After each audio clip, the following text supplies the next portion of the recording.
வணக்கம். வெகுளாமை அதிகாரத்தின் அடுத்த குறள். கோவமே படாதீங்க. நீங்கள் சொல்கிறீங்களே, நீங்கள் கோவப்பட்டது இல்லையா? பசங்கள்லாம் குறும்பு பண்ணால் கண்டிப்பாக நீங்கள் என்ன பண்ணியிருப்பீங்க? கோவமாக பேசியிருப்பீங்கல்ல அப்படின்னு கேட்பீங்க. அது காதில் உழுது. கோவப்படுவேன் தான். ஆனால் அது என்ன, ஒரு இயல்பான கோபம். ஐயோ, இந்த மக்கள் இப்படி வீணாகிறார்களே, இந்த பிள்ளைகளுக்கு இது புரியவில்லையே, அந்த ஒரு ஆதங்கம் அதனுடைய வெளிப்பாடு. அதனால் எந்த விதமான கெடுதலும் கிடையாது. அதனால் எந்த கெடுதலும், ஏன்னா நான் தாம் தூம்லாம் குதிக்கிறது கிடையாது. அவங்கள திட்டி திருத்தணும்னு நினைக்கிறது ஒரு இயல்பு. ஏன்னா நல்லவர்களாக இருக்க வேண்டும், சமுதாயத்தில் அவர்கள் நல்ல பெயரை எடுக்க வேண்டும் என்ற நல்லெண்ணத்தில் எனக்கு கோபம் வந்திருக்கு. ஆனால் அதனால் எனக்கு தீமை எதுவுமே கிடையாது, அவர்களுக்கும் தீமை கிடையாது. அவர்களுக்கு நல்லது தான் அது. அது மாதிரி தீமைங்கிற ஒரு சின்ன கோபம் அப்படி தான் வந்திருக்கு. இப்போது நம்ம சிரிக்கும் பொழுது நம்மளுடைய முகம் எவ்வளவு அழகாக இருக்கிறது.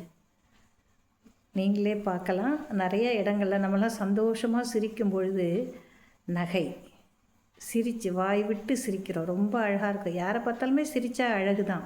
சிரிப்பவர்கள் எல்லோருமே அழகானவர்கள். அதனால் நமக்கு என்ன கிடைக்கிறது? உவகை, சந்தோஷம் கிடைக்கிறது. எல்லாரும் கூடி நின்று நல்ல விஷயங்களோ கேலியோ கிண்டலோ அல்லது பிற விஷயங்களோ பேசி சிரித்து இருக்கும் பொழுது மகிழ்ச்சி உண்டாகிறது இல்லையா? மகிழ்ச்சி தானே உண்டாகுது, சந்தோஷம் தானே, உற்சாகம் தானே. அந்த இடத்துல தானே நம்ம சந்தோஷமாக சிரிக்கவே முடியும். அப்போ இந்த உற்சாகத்தை கொடுக்கக்கூடியது என்ன? சினம் இல்லாமல் இருத்தல், கோபம் இல்லாமல் இருக்கிறது இல்லையா? ஆக இதை அழகாக சொல்கிறார் வள்ளுவர்.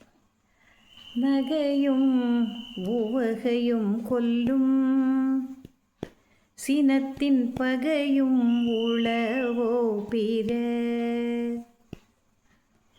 நகையும் உவகையும் கொல்லும், சினத்தின் பகையும் உளவோ பிற. கோபம் என்பது நமக்கு பகை. நம்முடைய அழகான சிரிப்பையும் உற்சாகத்தையும் அப்படியே உறிஞ்சி எடுத்துரும். அதனால் கோபப்படாதீர்கள். நகையும் உவகையும் கொல்லும். கொல்லும்னா என்ன? இரத்தல் தானே கொல்லுதல்னு சொல்கிறோம். அப்போ உயிரோட்டம் இல்லை நம்மக்கிட்ட. ஒரு சந்தோஷமும் அழகான புன்னகைத்த முகமும் இல்லை என்றால் உயிரோட்டமே இல்லை. அந்த உயிரோட்டம் இல்லாத ஒரு வாழ்வு நமக்கு தேவையா? அந்த உயிரோட்டம் இல்லாமல் செய்யறது எது? கோபம்.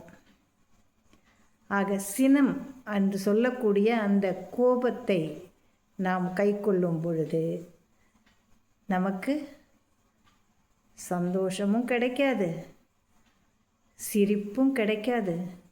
இது எல்லாம் போயிட்டு நாம் சக்கை போல் ஆகிவிடுவோம்.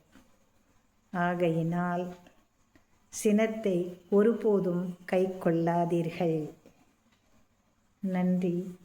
நாளை மீண்டும் சந்திக்கலாம்.